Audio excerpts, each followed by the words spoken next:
Now, before we move on to topical questions, could I invite members to join me in welcoming to our gallery the Honourable John Ajaka, President of the Legislative Council of New South Wales.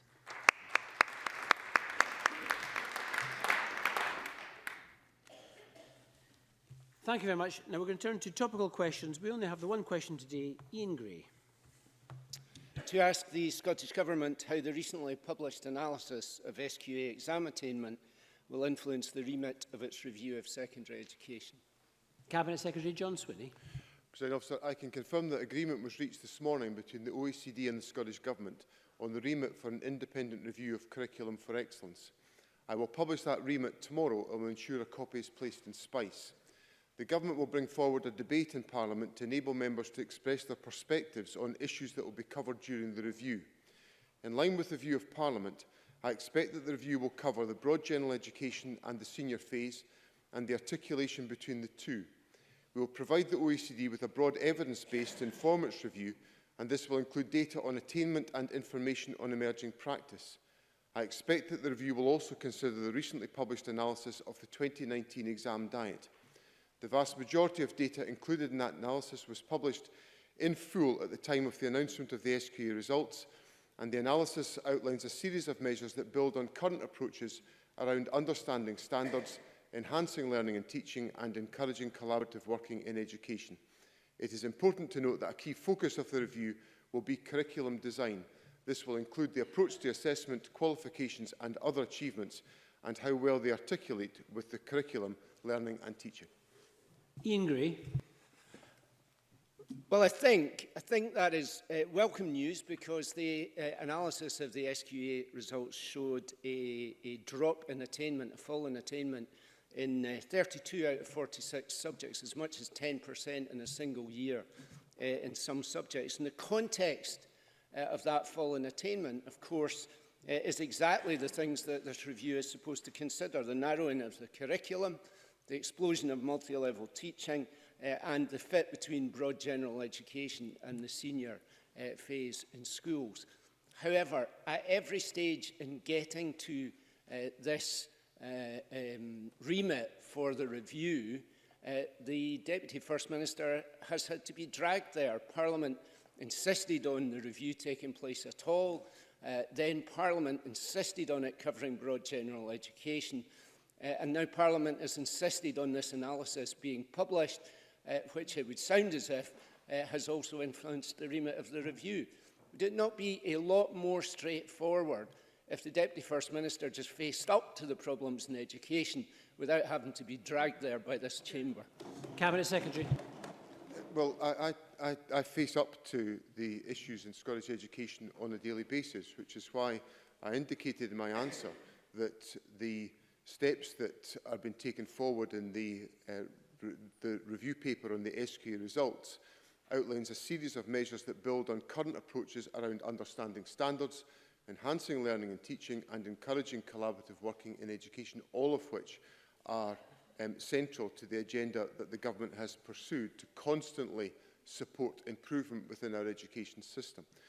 Now, I welcome the fact that Mr Gray is indicating in his response to my answer that the ground that we are raising in this issue is a material that he supports being examined. I think that's healthy. I want us to proceed with this review in a fashion that helps us to strengthen the direction of learning and teaching in the years to come. But I think it's also incumbent on me, as well as demanding improvement in the education system, is for me to recognise the strength that exists within our education system, the fact that our young people are performing well in the education system and are achieving significantly within the education system. And I encourage members of Parliament to echo the commendation that I put forward to the achievements of young people and teachers in Scottish education. Ian Gray. Well, in the spirit of Mr Swinney facing up on a daily basis to the problems in education, when these figures were initially known, the figures that this analysis deals with, Mr Swinney described the fall in the higher pass rate as an annual variation. This analysis makes it absolutely clear that higher pass rates are not dropping for a single year, but that there is a trend of falling attainment. So will he now face up to that and confirm to us that the remit which the OECD have for the review recognises this trend of falling attainment and that they will consider the reasons behind that? Cabinet Secretary. I think, as Mr Gray knows, because I know he follows the arguments that I put forward in relation to education, that I consider the exam results in 2018-19 to be a strong set of examination results. And I say that for two reasons. Firstly, because in National 5, the pass rate went up when the previous year it had gone down. So that's volatility in anyone's book in examination performance. And then on the hires, although the pass rate went down by 2%, young people were still, the pass rate was still 75%. Now, in anybody's book, a pass rate of 75%, I accept it's lower than 77% where it was for essentially the 3 years before that, because there's no statistical difference between the 3 years of performance before we get to 2018-19. But in 2018-19, the National 5 pass rate went up, the higher pass rate went down. That is volatility. Yes, we should explore those issues. That's why I commissioned the work that I commissioned in the aftermath of the exam diet in August 2019, and that's why the government constantly is engaging with our education system to secure improvement within our schools, the length and breadth of the country. Can I call Claire Adamson to be followed by Jamie Green? Thank you, Presiding Officer. Cabinet Secretary, you've mentioned standards and learning and teaching being so important, and also collegiate working. Can you tell the Chamber how the regional collaboratives can support in improving learning and teaching standards in Scotland? Cabinet Secretary. Presiding Officer, this was an important reform that I introduced into the education system in 2017, which was about acknowledging the necessity to strengthen collaborative working, which was one of the recommendations of the OECD review in 2015, to support the enhancement of the quality of learning and teaching, to provide a better platform for teachers to enhance their professional development and to ensure that, as a consequence, standards within Scottish education were improved. Now, I'm very pleased with the progress that regional improvement collaboratives are now making. They are increasingly deeply involved in classroom activity, which is providing classroom teachers with an opportunity to enhance their practice and to enhance learning and teaching. These interventions will strengthen Scottish education, and I'm very pleased with the cooperation we've had from local authorities as we've taken forward this agenda. Jamie Green to be followed by Ross Greer.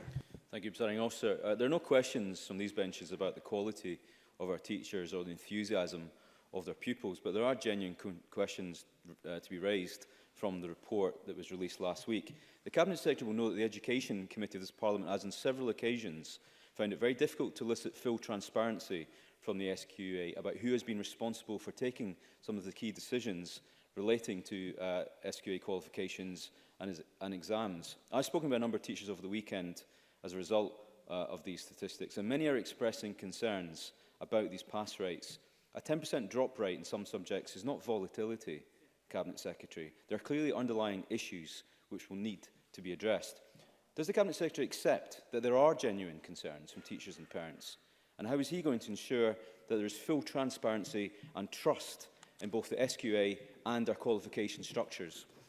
Cabinet Secretary. Well, first of all, can I welcome Jamie Green to his post on the Conservative benches, and I look forward to discussing issues relevant to the future of Scottish education with him. I think it's crystal clear that the SQA is a body that acts independently of government. So the SQA is an independent examining body. It takes all of its decisions about the performance of pupils independently, and ministers have absolutely no oversight of that, nor should ministers have oversight of those operational decisions. And I assure Mr Green that that is absolutely the case.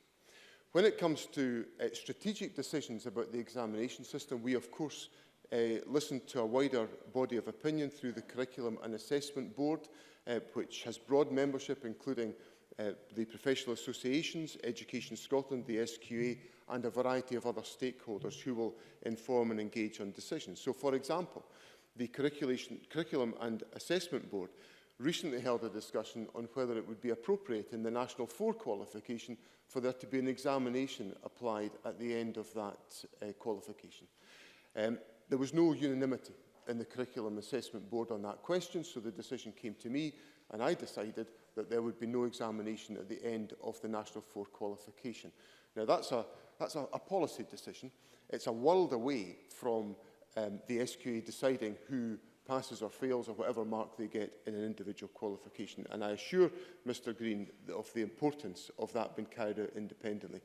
Finally, I listen very carefully to the views of teachers on an ongoing basis. One thing that Mr Green will come to find out about me is that I spend a lot of my time listening to individual teachers on the many visits I pay to schools and in the informal dialogue I have with teachers in a formal and an informal fashion.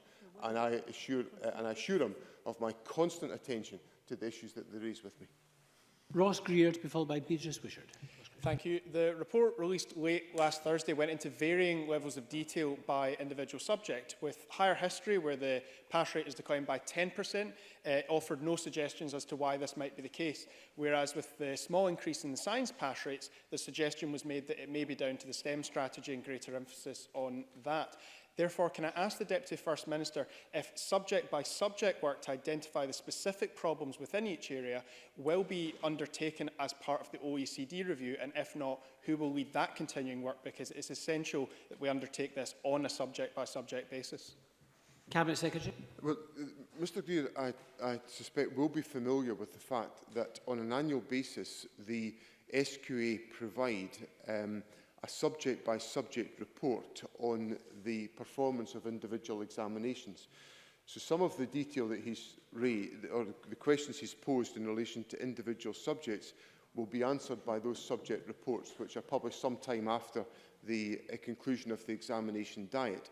Obviously, in this exercise, I was looking in more detail at whether there were issues that we had to draw out, and we have, of course, drawn out some of those issues, and they're highlighted in the report which has been published, including a series of actions which are included within the body of the report, which talk about strengthening the understanding of standards, which I think will get to the heart of some of the issues that Mr Greer raises with me about individual subjects, because it is important, and we do get this feedback in certain qualifications, that there may not be the understanding of standards between what the SQA expects and examiners expect and what practitioners in schools are actually following. So there is obviously an area for further inquiry there, and that's part of the ongoing responsibilities of the SQA.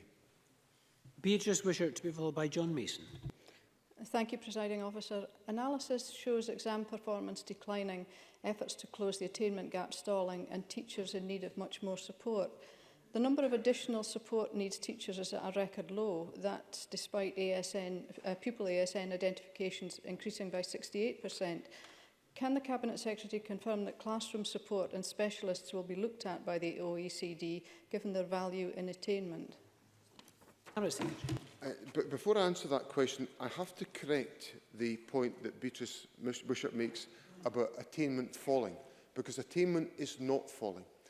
Young people are acquiring more qualifications today in terms of the number of young people who are securing one or more passes at SCQF level 4, 5 or 6 than in 2009-10 and in many circumstances before that. So in the data that we published this morning, for example, and if I can quote this to Parliament today, if the presiding officer will allow me to get to the appropriate chart, which is currently escaping me, presiding officer. But what it shows since 2009-10 is an increase at SCQF level 4, SCQF level 5 and SCQF level 6. So that's the facts of the performance of attainment. Yes, there will be annual volatility, but in the comparison to 2009-10, attainment is up. In relation to the point on additional support needs, additional support for learning, Beatrice Wishart will be aware that I commissioned Angela Morgan to explore these issues on the government's behalf. I saw Angela Morgan last week for an update on the work that she has undertaken. She's carried out an extensive exercise in this respect. and I expect to receive her report shortly, which of course will be published and can be the subject of debate in Parliament. The Government has put in place £15 million of additional resources to support additional support for learning. It is, of course, contingent on Parliament supporting the budget on Thursday, which I would heartily encourage Beatrice Wishart to give positive consideration to enable that expenditure to be deployed in our local authorities to support the needs of children and young people in Scotland. And there may be a chance for the Minister to find the pages. There's 2 more questions still to come. John Mason, to be followed by Jamie Halker-Johnson. Thank you very much. If we are going to be reviewing secondary education, will one of the factors to be looked at be positive destinations? Because, as I understand it, in 2009-10, we had 87% of young people going to positive destinations, and last year it was 95%.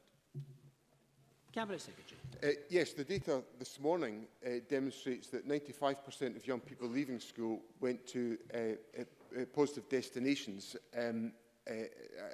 after leaving school. So these are significant improvements in the performance of the education system. There's also very encouraging performance about young people leaving school to go on to higher and further education, which of course is one of the articulation principles of Curriculum for Excellence, to enable young people to then be able to move on to further educational opportunities. So the positive destination information is critical for monitoring and analysing the journeys of young people through the education system, and to enable them to acquire all of the capacities and capabilities that we want them to have to enable them to navigate the modern world. And Jamie Halker-Johnson. Thank you. Given the widening of the remit of the review, can the Cabinet Secretary lay out the timescales for the review, and also the earliest date at which any recommendations may be implemented? Cabinet Secretary. As I've indicated to Parliament before, because of the fact that we are expanding the remit of the review beyond initially the senior phase review, which we wanted to carry out, we have agreed a timescale with the OECD that recommendations or the conclusions of their process will come back by February 2021. If we're going to do this exercise, we have to give it enough time to be done properly. I want to maximise practitioner and pupil engagement in this exercise so that we can hear the voice and the experience of the practitioners that Mr Green was talking about, and also of pupils. And then obviously it's for ministers and Parliament to consider the implications of any material arises out of the review at that time. Thank you very much, and that concludes topical questions.